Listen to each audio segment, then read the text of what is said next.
Our speaker is Bart Cleveland. He spent over 30 years growing brands like the Ritz-Carlton, James Hardie Siding, Hardie Board, Coca-Cola, and CNN. In 2012, he founded Job Propulsion Lab, a program that trains professionals to execute successful creative careers. JPL has worked with hundreds of professionals coast to coast to build the creative career they were meant to have. He is a contributor on advertising blogs such as HubSpot and Talent Zoo. In 2005, he launched Ad Age, Small Agency Diary, the publisher's most popular blog. Bart is a contributing author of the book, The Get a Job Workshop, How to Find Your Way to a Creative Career in Advertising. His topic today is Build Your Career DIY, Do It Yourself. Let's give a big hand to Bart Cleveland.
All right.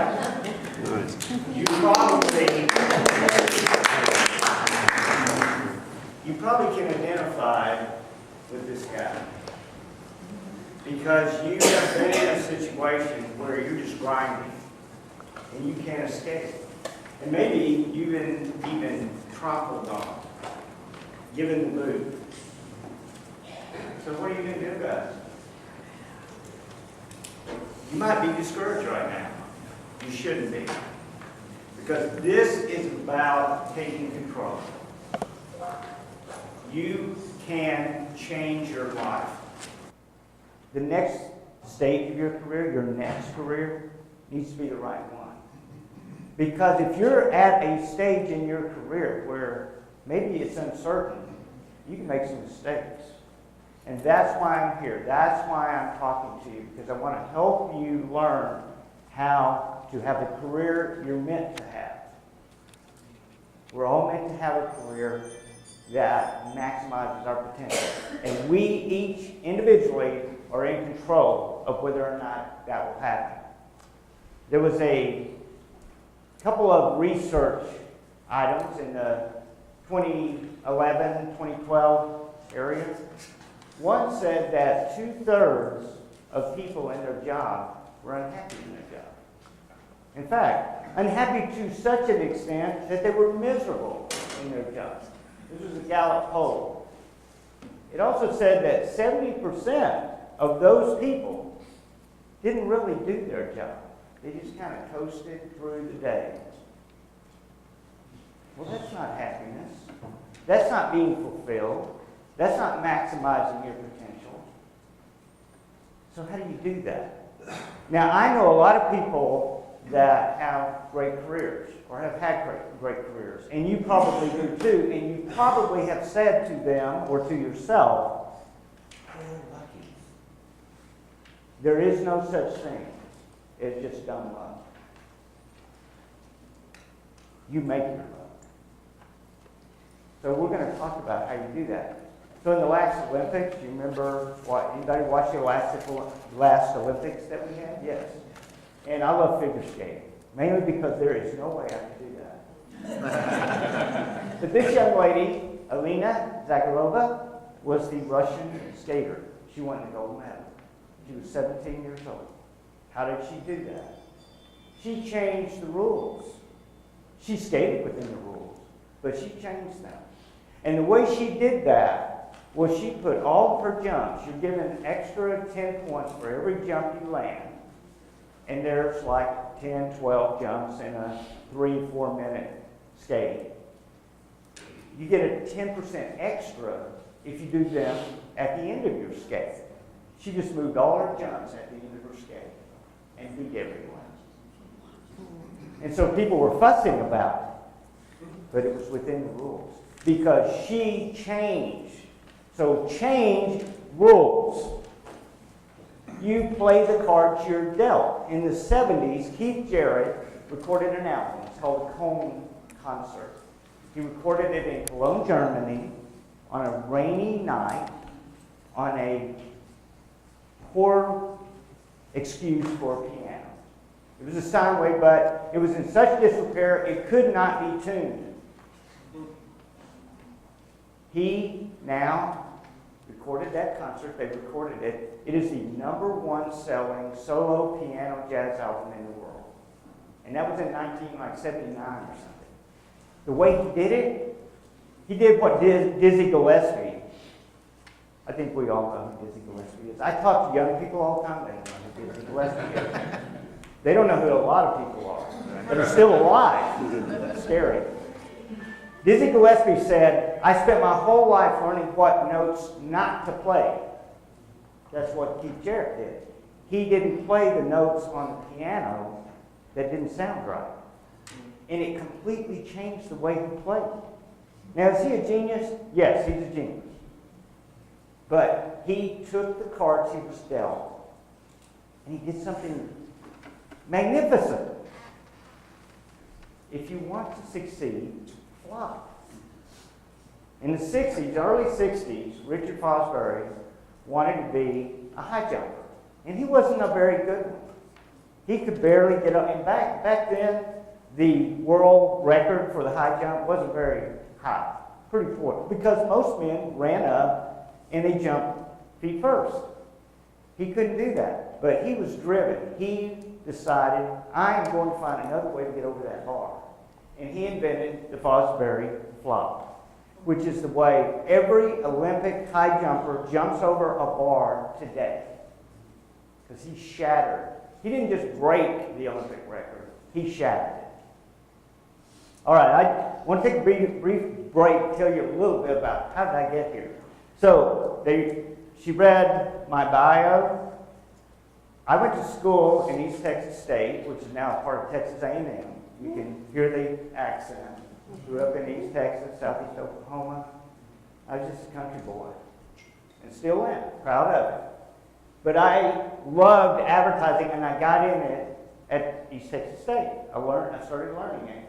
And I went to school with Brian Jesse, who owns McGarrett Jesse Advertising here in Austin. And Brian and I, Brian does Whataburger. You ever seen a Whataburger commercial? That's his company. He does Shiner Beer, Frostbank. So you've seen their work. But Brian and I share a common love of the industry because of what it did for us. And we decided we need to help kids. This is a very competitive industry, very tough industry to get into. We wanted to help people. We sat on the advisory board for Creative Circus, one of the top advertising schools in the country in Atlanta. That's where my agency was.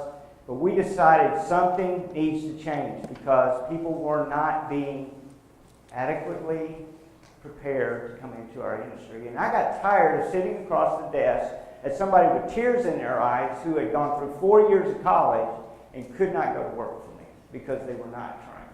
So we started Job Propulsion Lab. That's why I'm here. And the reason why I think it's applicable that I'm here, because you may not want to be in advertising or marketing, but we all have a story. And getting into anything is about showing why you, as an individual, are the one. So, I want to ask you, why are you here? Somebody give me why they're here. What's your dream? What are you hoping to accomplish? I know somebody here has a dream. Somebody tell me what it is. Yes, sir. Through Launchpad, I came up with an idea for a software company, and I'd like to start a software company. So I'm actually working on it right now, along with looking for a job. That's exciting because you're taking control. You want to be an entrepreneur. Trying. Yes. I've done it before. Yes. Business. I did a hardware computer startup with some people. Just in the last 20 years, haven't found the right partners. So Yeah. maybe this time. Well, they say the only partnership that doesn't sell, the only ship that doesn't sell is a partnership, so maybe that's it. All right, anybody else? Somebody else share with me, what's your dream? If you could do whatever you wanted to do, if you could magically wave the wand, what would it be? Come on, you're going to encourage everybody if you tell me. Yes, ma'am. I'd like to buy a house in Italy.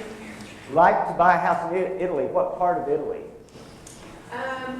You like Like a Tuscany? really small, yeah, maybe Tuscany, Florence area, a small little town, which is a nice little. So how are you going to get there? How are you going to get there? Are you going to get there through your career success? Say that again. Are you going to get there through your career success? I hope so. Right now, I don't know another way. Okay. So you see, she has an end dream. She has a dream of where she wants her career to take her. That's the right perspective because that's a motivator. She can start to see that glow of the Tuscany hillside. Love that. Anyone else? All right, I want to ask you another question. You won't tell me what your dream is. Tell me what excites you about it. That dream job, that dream career, what excites you about it? Yes, sir. What excites me is creating something that didn't exist before. And so at the end of the day, I can look back and see something that wasn't there in the morning. And if I can use that to help someone else be successful in their life, then I'm happy. I love that. Creating something that hasn't existed before and helping someone.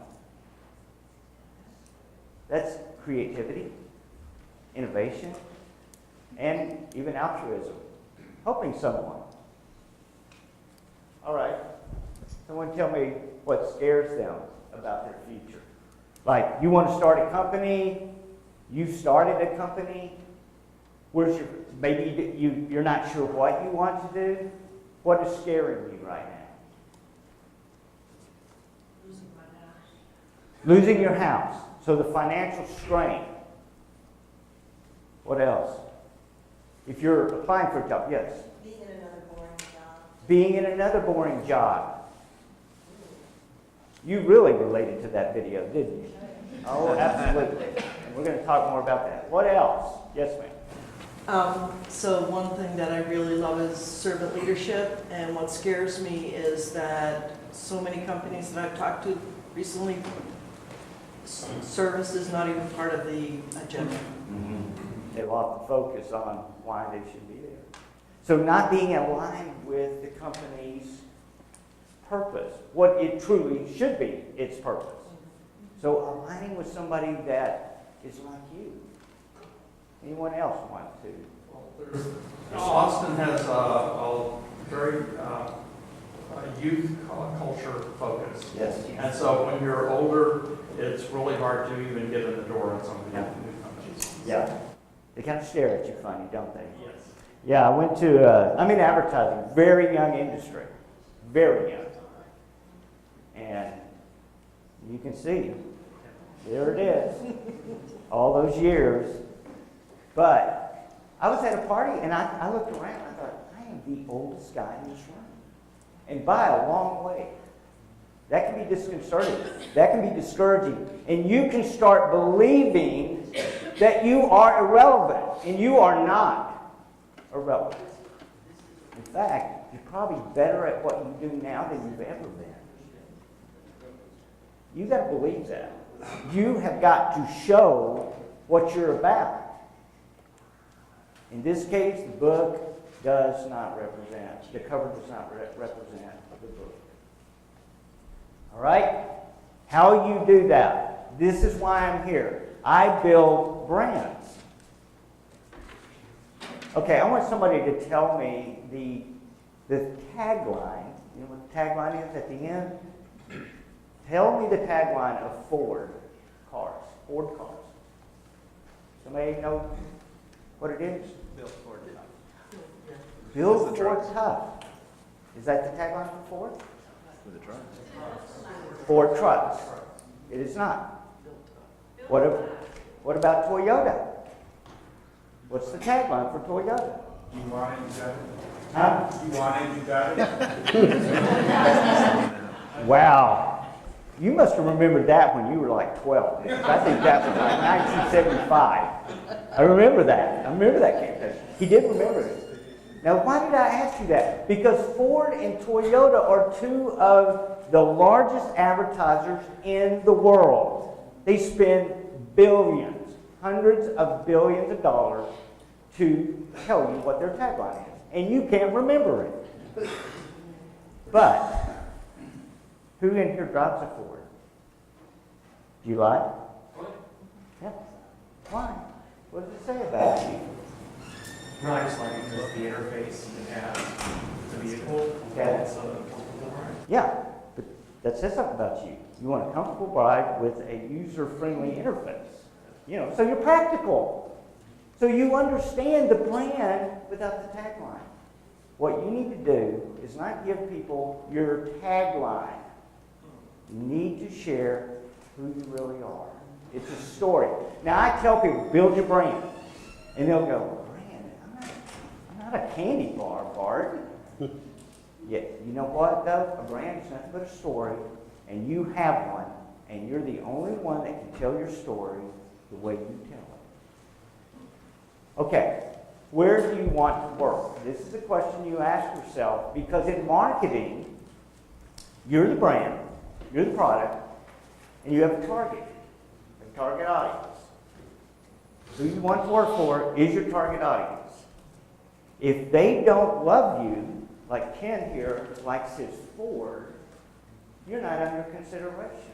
So if you really know you're right, you want to make sure you know who that target is. We're going to talk a little bit about that later, about it's not a target, it's a bullseye.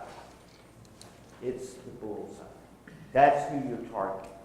So, anyone want to share where they would like to work? Like if they had a dream company they'd like to work for? You said you want to work for yourself? Yes, sir. Austin Public Library. Austin Public Library. And what draws you to the public library? Because of all the things that they can make available to people in the community. Okay. Well, it sounds like then it's about kind of the service that they provide for good. And you want to be a part of that. Okay, that says something about Philip's personality. Anyone else? Yes, back here. Is the question where, like, are you talking about companies, area, city, what do you mean? However it applies to you. Oh, It was in a hand. Yeah, Yes. I'd like to work with ESO Solutions. I'm sorry? I would like to work with ESO Solutions. Okay. And what does ESO Solutions do? They provide software for healthcare. Software for healthcare. Is that because you have a background in healthcare? It's because they sound like they have the same passion for customer care that I do. Okay. All right. See, she said they have the same passion for customer care that she has. It's not about technically what she can do. It's about the purpose behind what she wants to do. That's a fulfilling career. That's why you want to build a career to happiness, not to misery.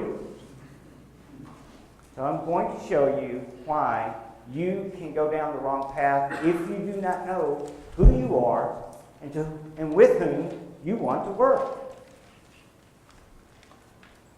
if you take the wrong job, let's say there's pressure on you to take a job, and you said you were looking for a job, but you want to start a company, so he may take a job for the revenue part of it while he builds the company. The company he's going to build is the career. The job is a means to the career. So there's nothing wrong with that. But he wants to make sure that he keeps the right job in mind so that it's not interfering with the real dream. The wrong job doesn't teach you the right way. This is something I say. Let's say that Paulette goes to work for a different company than ESO that doesn't have that passion. She gets to do the exact same job that she would be doing here at ESO, but they don't have the passion for it. They're going to teach her their way. Now, my first job, I worked for, well, it was actually technically my second job. My second job in advertising, we were pretty mediocre, to be honest, with the quality of work we did. And I was on the creative side, so I was very passionate about the creative work. And I asked my boss, I begged him, in fact, the owner of the company, you know, if we would just persuade the client to do a little better work, I'm positive we can get them to do better, rather than them just telling us what to do and us doing it, which is what was going on. And he said, Bart, I'm going to tell you what my philosophy in advertising is. I sign the check on one side and they sign it on the other. And I went, like that little balloon that just goes. Because I realized, as nice as these people were, and they were, and as quality of people they were, we didn't share the same passion. And I realized, my home is not here. And that was a deflating feeling. So I went on to my second job. It was kind of a mediocre job too, because I talked myself into thinking it would be. My arrogance got the best of me is the translation to that term. 2 mediocre jobs set you up for failure, and the reason why is because great companies, the company, and when I say great, to you ESO is great. The great company for you is not going to hire you if you're working at a company that doesn't share their passion or do their expertise in that particular way that feeds that passion. They won't hire you. So be careful where you go to work is the secret here. And I say creative, uncreative, because I work with creative people. Because in my business, if you go over to the uncreative side, there is a abyss to get back over to the creative side. And I know because I jumped over that abyss. Like an Evel Knievel going over the St. River Canyon. And that's about where I landed too, in the canyon. So now what I want to do is do an exercise. Now, we're going to talk about marketing yourself as a brand from that perspective. So I'm going to talk about cover letters from that perspective, resumes from that perspective. Portfolios is just a term for if you had to give a sample of work to prove that you could do it, that would be your portfolio. And finally, the interview. Now, I want you to realize that this is a diverse group of people. You may be interested in a government job, for example, so the resume you write may have to be different than what I'm going to suggest. So this is not a blanket for everybody. But what I want you to take away from this is the importance of yourself, your individuality coming through. Because you need, I tell young people, like I give a talk, and I tell them their mother's a liar. You're not a snowflake. But I said, but actually, you're a snowflake in this sense that you're a unique individual, but you have to be their snowflake, not your mom's. So we're going to talk about how to be unique. Now, I said before, your perfect employer is the bullseye. In marketing, you have to get down to just the minutest detail about your market. You know what the wants and needs are. You know what their misperceptions are. You know all of those things because you're trying to show them and attract them to your brand. If you're aiming for this, anybody here like to shoot? Anybody here like target shoot? What do you aim for when you shoot? Do you aim like over here? Like, I want to hit that. No. Because there might be a little bullet hole here, there might be a little bullet hole here. That's where you're trying to get it. You know where you're trying to get it. And you know what? You tend to get pretty close to that when you're aiming at it versus if I'm aiming over here, I'm probably going to miss the target. And then my son will mock me. All right. Now, I told you a little bit about McGarrett Jesse for this reason. McGarrett Jesse is a highly esteemed advertising agency across the country. It's been given awards, international and national awards, and written up in our industry. A couple of years ago, they don't even post jobs because they don't have to, because so many people apply for work there, just in general, that they usually have a reservoir of people. But in this case, they grew really fast, and they posted 2 entry-level jobs. They had 200 applications in 10 days. So I asked people, how are you going to compete with 200 people? Well, the fact is, you don't. You compete with the top 5%, or in that case, 10 people. Because they're going to go through and they're going to qualify you. And if you don't qualify, you're out. You're not in the game, you're not in the stadium, you're down the street somewhere trying to find a Slurpee. So how do you get in the 5%? Do your homework. Know who's doing what you want to do. Paulette talks about ESO. How did you find out about ESO? Well, I'm job searching, so I found the on LinkedIn. I know the job description is like, Yeah. oh, you're talking about me. Right. Exactly. They're talking about me. And when Paulette applies to a company like ESO, they need to be thinking, she's talking about us. When she's talking about herself, she's like me. That's what you have to do. So you need to know who is doing, and the way you do that is just like Paulette did. You get on and you start reading. Your job is to do what I call stalking quietly. And the reason is because you're going to read the pubs, you're going to find out who the leading companies are, because you want to follow your heroes. You ever hear that 6 degree of separation thing? In most industries, it's 1 degree of separation. Almost all of them. In my industry, it definitely is. You know somebody in your industry that knows somebody you need to know. And you want to follow everyone who's doing what you want to be doing, or even other heroes. Now, you might not know why I put Tenacious D in there. That's a joke for the kids. I give it to the kids. So I put that in there. My son told me about Tenacious D, so that's how I'm hip. But these are leaders in all kinds of categories. It doesn't have to be your industry. It can be people following them because they aspire, but they are in your industry, and you link up with them. I love LinkedIn. I expect you're all in LinkedIn. And there's actually specialists that help you write the right profile in LinkedIn. But your job is to network everywhere, particularly where your dream employer lives. So like my dream employers, my industry, you know where the young people live? Which one of these they live? It's Instagram. Yep. Instagram and Pinterest. So like I do all social media for Job Propulsion Lab, but I focus on Instagram because that's where the kids are. Even though I work with a lot of people that have more gray hair than me. Just remember, just like I was telling Paulette, it's about them.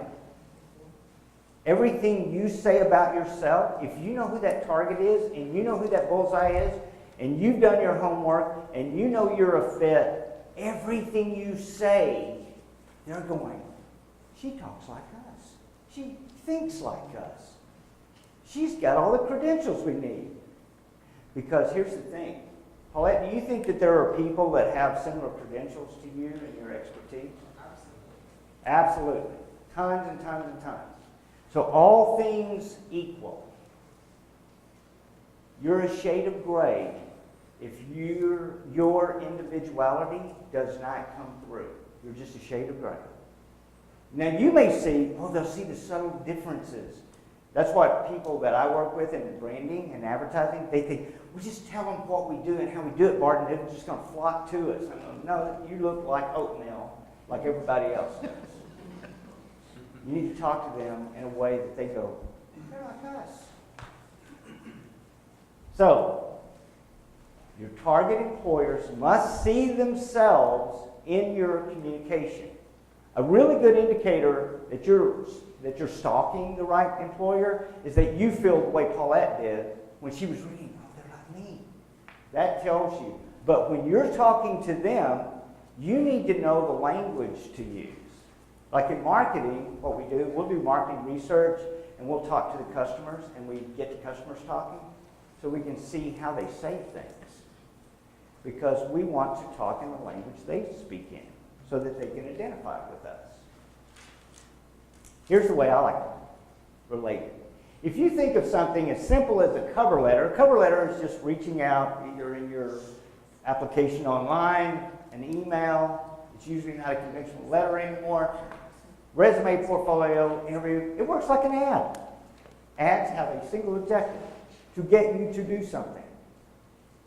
They have a very specific customer in mind, and they have a desired response. Now you can see this ad does all of those things. The single objective is to get you to try Anacin when you have a headache, neuritis, or neuralgia, whatever neuralgia is. Sounds serious. A very specific customer, the one that is in pain and wants fast relief.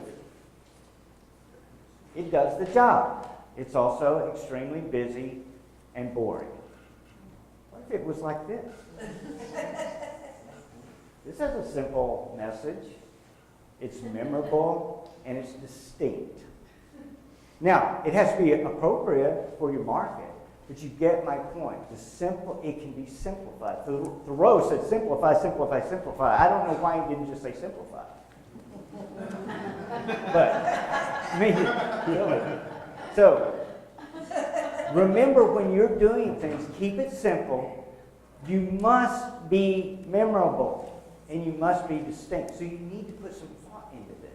It's actually kind of fun when you think about it. Finding yourself. Okay, so we're going to talk about how someone does that. Only you can be you. You have a distinct advantage that way. You speak a certain way. You have a certain experience that is, even though similar to other people, different. This man is named Robert Perroche. Robert Perroche was an advertising man in the 1930s in New York. Pre-Mad Men era. He decided he wanted to be a screenwriter in Hollywood. Now, back in those days, the studios like Warner Brothers and all that, they owned everything. They owned the writers, the actors, the theaters, everything. And so he wrote a letter to one of the studios, and this is what he said. Dear sir, I like words. I like fat, buttery words, such as ooze, turpitude, gluttonous, toady. I like solemn, angular, creaky words, such as straight-laced, cantankerous. I like spurious, black as white words, such as mortician, liquidate, and tonsorial. It took me a long time to learn how to say tonsorial. I like crunchy, brittle, crackly words, such as splinter, grapple, jostle, crusty. I like sullen, crab, scowly words, such as skulk, glower, scabby, churl. You see what he's doing? He likes words. He really likes them. He said, I like the word screenwriter better than copywriter, so I decided to quit my job in New York, in a New York advertising agency, and try my luck in Hollywood. But before taking the plunge, I went to Europe for a year of study, contemplation, and horsing around. Sounds like a millennium. I'm just kidding. That's a bad joke. Don't put that on YouTube. Take it out. That's my audience. I actually love those guys. I have just returned and I still like words. May I have a few with you? Now, is the potential employer going to forget that letter? No way. Now, he was in a creative field. And he showed, I'm creative and I'm not going to be like everybody else. That's what they were looking for. They're thinking, hey, this guy's like us. He also did it his way. All right? You can do the same. Yes, sir. But isn't what you're talking about really hard to do? Takes time. Mark Twain said, if I had more time, I would have written a shorter letter. That's right. That's right. But you make a perfect point. You make a perfect point. Who is more important to your career than you? No one. So you should be investing inordinate amounts of time for your own benefit, and you would be shocked at how little time people will invest in it. Oh, I've got to do my resume, and they just crank it out. No, this is my chance to glow, to be in the limelight, to show them that I am the person to work for ESO. The one, the only one. They won't even consider anybody else because I'm perfect. Now, an effective resume needs to be well written. You guys may have classes, trainers, all kinds of things like that. I found this. A lot of people ask me, Bart, how do I write an effective resume? So I just Googled, how do I write an effective resume? And this came up, Rockport Institute. It's like a 5-page thing. So if you just Google effective resume, Rockport, that's going to come up. And you just click on it, and it has like step 1 before you write your resume. Ask one simple question. Do I need a new job or a new career? If most of these describe your present work, you're probably in the right career.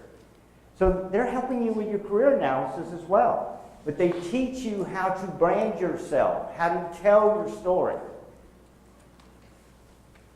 An effective resume is well designed. And the reason is because design is communication. Remember we were talking about simplicity? I love, like, Apple products. Mr. McKinney was, like, dumbfounded and a little frustrated with me, I think, in the beginning, because here I brought my Macintosh out. I got to work with that. But it's just, I love it. Because I identify with it. I've used them since 1985. It's the only computer I've ever used because of what I do. It's simplicity. That's what attracted me to it. To do a complex job in a simple way. So, if you go to Pinterest and you put in beautifully designed resumes, you know what you find? Pre-designed templates for beautiful resumes. Where a graphic designer has done it. Now, a couple of caveats. Make sure that you do 2 things if you get one of these. That it's in the form of the type of document that you have a program for, like Word. Because some of these designers, like, oh, everybody will have it in Adobe Illustrator. So have it in Word or Pages or whatever you use. And then the second thing is, if you like the way it looks, make sure you have the fonts, the type fonts. Most of these designers will use fonts that are free online, like Google Fonts, and you can download them and they're free. You don't have to buy them. Another place that you can do this is on Canva. How many people know what Canva is? Okay, good. We got some. Look up Canva, C-A-N-V-A. They do a lot of social media on it. It has they have a resume one. And you can pick things up and move it around. And like one of the guys that I'm training wants to be a copywriter. He actually works for the U.S. government helping people come out of the military. And he really, it's a boring job. He wants creativity in his work. And so I just took him, he's a writer, he's not a designer. So I took him to Canva and said, okay, do your resume. And he was doing it, and I said, see how you can move this here, and this here, and this here? It's simple. And then you download it, there it is, ready to go. Free. It's free. You don't have to buy it. And they give you the several different types of formats to work with. You want a format that reflects the industry that you're in, but you do not want something that is complicated. I helped a friend who was in the healthcare industry, and he showed me his. He had a 10-page resume. He's been in business for like 30 years. And I'm like, no, we can't do this to people. So we got it down to like 3 pages. The way you do that is you make sure that you're using fundamentals of good design. Scannability is critical in a resume. And scannability to find your difference is critical. So you want to make sure, A, that you tell people who you are and what you do, obviously, but you want something like a profile that is about you and the work you have a passion to do. So in this case, Michelle Humphrey was one of my proteges. She wanted to be a brand strategist, which she is. I love the power of an idea to make something into the best version of itself. As a strategist, I enjoy digging deep to find those insights that help create purposeful brands that are a part of culture. Just the way she speaks shows a passion for what she's doing. It shows emotion without being flowery. And it's simple to understand, and it's relevant to what she wants to do. You'll also notice that one of the things that she does is she talks about her experience, and instead of doing bullet points, she wrote it in bullet point language, like, not complete sentences, but she put it in a paragraph. Play integral role in development of new brand positions and creative platforms for Home Goods and Simmons, working directly with C-level persons and leading creative briefing. Led strategy for agencies' 2 ad council campaigns, generating fresh insights to ensure consumer engagement with causes. Was a part of the winning pitch team for PE connectivity. Do you see what she's doing? Now, this is a person that got out of college 3 years ago. And this was her resume like a year and a half after she got out of college. She put in accomplishment, leadership. She was self-starter, but she always had an accomplishment. In every one of them, there was accomplishment. It didn't sound like she was bragging. She was just telling you the facts. Early efforts in leading strategy for prestige brands and ad council. She's very junior, so she wanted to make sure that her next employer saw that she was a leader. All right? So, any questions on personalizing your resume or your cover letter? Okay, the last thing I want to talk to you about, well, next to the last, effective portfolios or samples of your work. How do you share? Like, for example, John, what's your company going to be, the one that you're trying to set up? It's actually going to be a data company that helps individuals use their social data. Okay. So if you were going to, if I'm your potential customer, you're going to pitch something to me. You're going to tell me something or ask me something that's going to intrigue me, right? Okay. So I'm going to ask you, well, what are you talking about? What do you mean? And you're going to use what I would call a case study, a proof text. So you're saying, for example, if you ask me, I don't know your business, but if you ask that individual, like, what's the biggest obstacle you're facing right now? And you already know the answer to that question. And when they answer it, then you give them, I worked with a company that was doing that, and one of the interesting things that we found out was X, Y, Z, and here's what we did, and here's what happened. Here's the result. Case study. All right. I love to use analogies, as you can see. A portfolio or samples of your work needs to work like a thriller novel. The reason is because if you have to give a number of samples, let's say you have to give 3, 4 samples, case studies or something like that. First of all, you want it to be at the top level, starts out, they're going, that does the job right there. But you want an apex, just like in a thriller, you want that high point, and then at the end you want them going, man, I can't wait to see what else that person can do. Because now they're starting to think about you as an employee. I tell people, keep your samples as close together in quality as possible. Highest quality. If you do have some, don't drop down. I've had people say, well, I want a job and I have to show them that I got this category experience, but the sample stinks. I'm like, you're going to do yourself more harm than good. Tell your story as it's relevant to the employer's needs. They should perceive you as being like them. This is a young art director. she talked about, once upon a time, a 5-year-old demanded a box of crayons, not just any box, the woman 96 colors. Thus began my creative journey. In 3 sentences, I know a lot about her. She's been dreaming about this since she was just able to walk. She's demanding. She's got dreams and she needs tools. And she has a passion that it be a lifelong pursuit. Robbie Leonardi was a web banner programmer. So he made all these ugly banners that bother us, you know. And he hated that. He didn't want to do that. And he had a portfolio full of them. But what he wanted to be was game designer. So what did he do? He turned his entire portfolio, including his resume, into a video game. And so then he started sending it to game design companies.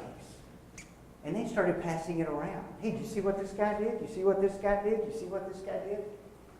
And somebody sent it to Ad Age, Advertising Age, which has, in our industry, everybody reads Ad Age. And they wrote a story about him. And he got his job. You want to show a range of work, study the company and what types of projects they're going to want and show them I can hit it on all cylinders. And then finally, you're going to do all of this and ESO, is ESO? ESO is going to call Paulette. Paulette's going to have a big smile on her face because she's going to get to go and interview you. And what's the first thing you do when you get ready for an interview? You wing it, right? No, you don't wing it. And most of you know that because of your past experience. But you need to remember that an interview isn't an interview. An interview is the, what's wrong with this person meeting? Because it's really easy to hire people, and it's really hard to fire people. It's discomfort, number one. But number two, there's legalities. And so they are there seeing, is there a red flag here? Is there a red flag here? Is there a red flag here? And if you don't prepare, you can come across unaware that you're waving a red flag. Like I coached one guy, and he kept interviewing and not getting jobs. And I said, okay, well, let's go over your interview. And he had gotten let go of his previous job. And I said, okay, I'm asking you questions. Tell me about your last job. And he told me what he was telling them, which is they did me wrong. They shouldn't have fired me. I didn't do anything wrong. They were just vicious, mean, ugly, uncaring people. Now, I'm paraphrasing generously. But the fact is, that's what I would have heard if he had said what he said that he said. And I said, don't you realize what you're doing? You can't make it their fault. Make it your fault. And then tell me what you learned and how you'll never have that problem again. So, research, preparation, and rehearsal. You cannot rehearse. One time I was interviewing, I got talked into applying for a job at a big university, and the guy that told me that I had to interview in front of 12 people because they didn't have time. So I went into a conference room, there were 12 people sitting at a long meeting room table. I was petrified when he told me that, so I decided that I was going to buy a book on interviewing because I hadn't interviewed in a while. And I bought Interviews for Dummies because I thought, well, I'm a dummy, I haven't really interviewed in a while. So I read that, and they were saying, here are questions they'll ask and all that. And I thought, they're not going to ask me that. That's so mundane. But I went ahead and I thought about what would my answer be. It was like they had the book open in the interview. And they were asking me those questions. And if I hadn't prepared, I wouldn't have been able to answer them quickly and succinctly and with 12 people watching me. Because that was nerve-wracking. So prepare and rehearse. And I rehearsed. I sat in front of a mirror and I talked to the beautiful guy looking back at me that wanted to hire me. Okay, know the company, know the people. Today you can find out everything you want to know, almost, on the internet.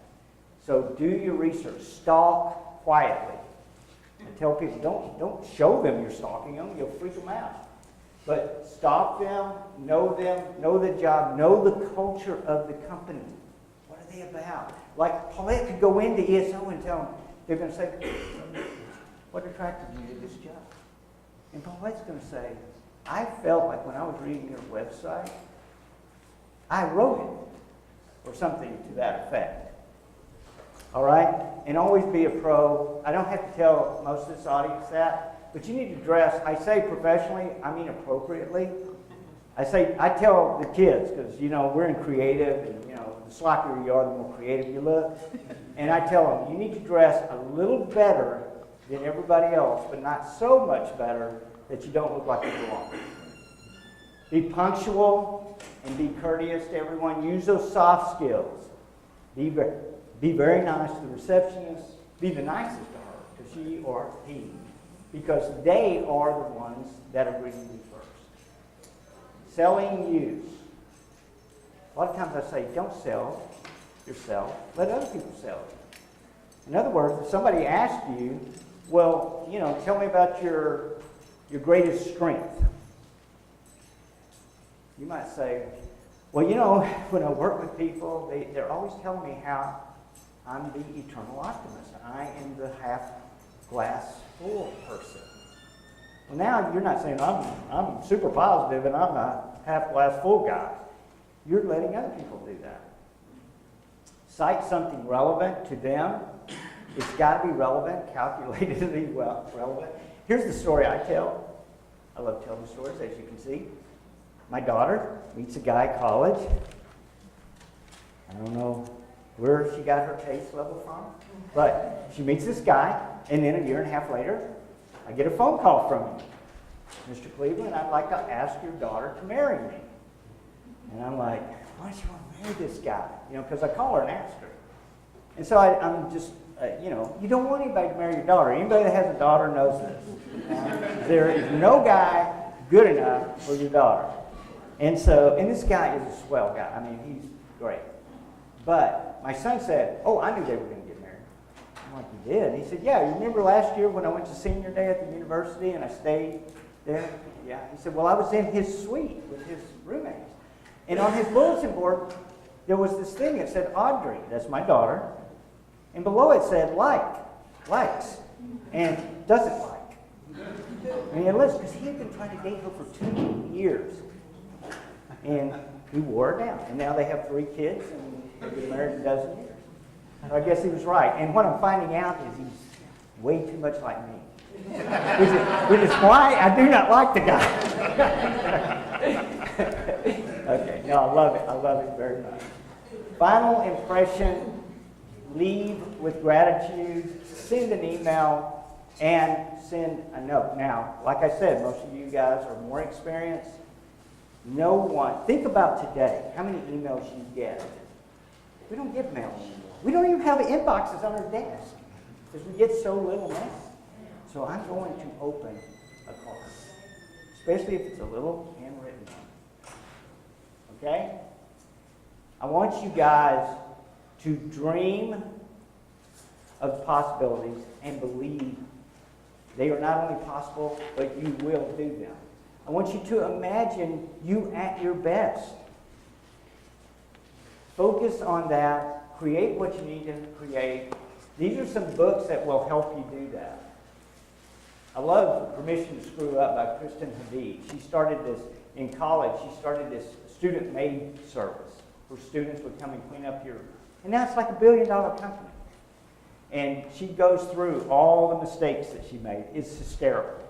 She makes a lot of mistakes. Linchpin by Seth Godin about being indispensable to your employer. Find Your Why by Simon Sinek. These are all great books to help you believe. I want you to know you can do this. This is a symbol that we designed because I want to remind people of something. We are all a work in progress. None of us are ever going to be perfect. You are a work in progress. I'm a work in progress. And you have to give yourself permission to keep getting better.